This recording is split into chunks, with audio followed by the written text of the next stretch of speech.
Good morning. My name is Father Rayappa, and you are watching my series of talks on planet Earth. This episode is segmented number 9. I'm going to talk about mountain building in general, in a special way, the building of Himalayas, the big mountain chain in the world. How it is made, that is the story, what I'm going to tell you in this segment. The Himalayan range has many of the Earth's highest peaks, including the highest Mount Everest.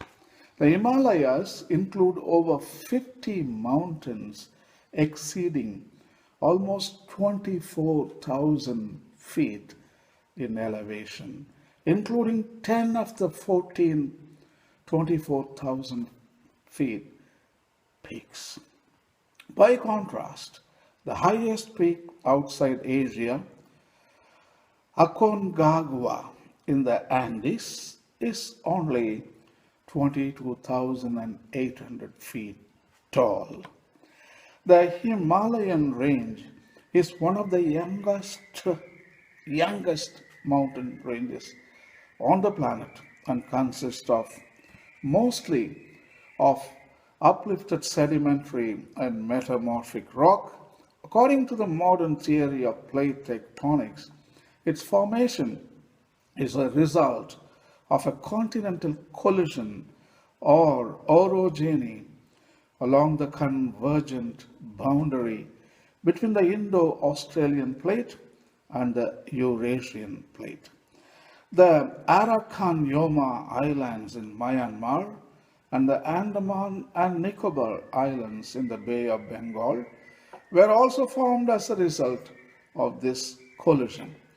During the Upper Cretaceous, about 70 million years ago, the north-moving Indo-Australian plate, which has subsequently broken into the Indian plate and the Australian plate, it was moving at about 15 centimeter per year.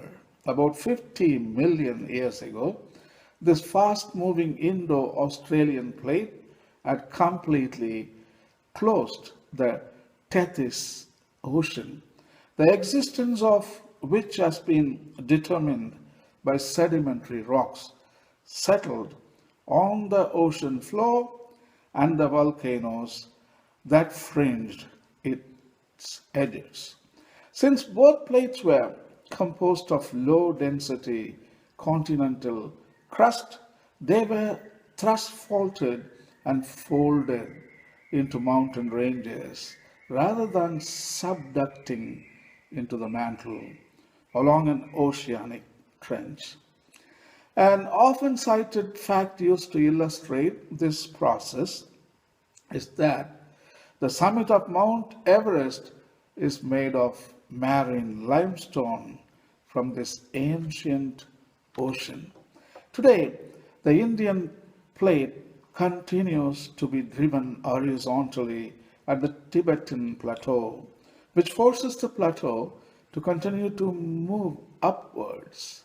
The Indian plate is still moving at 67 millimeter per year, and over the next 10 million years, it will travel about 1,500 kilometers into Asia. About 20 mm per year of the India-Asia convergence is absorbed by thrusting along the Himalayas southern front. This leads to the Himalayas rising by about 5 mm per year, making them geologically active. The movement of the Indian plate into the Asian plate also makes this region seismically active, leading to earthquakes from time to time. I got a beautiful video animation on mountain building, and especially the mountain building of Mount Everest and the Himalayan mountain chain. This animation video is excellent. Please watch it. Some 60 million years ago, after the supercontinent Pangaea broke apart, the subduction of the Indo-Australian plate under the larger and heavier Eurasian plate began. In the process, the Himalayas were formed by rising magma from the subducted plate, which caused the crust to thicken. Sediment and oceanic crust were carried over the Eurasian plate. The Indian crust broke apart as a result of overwhelming effects of subduction.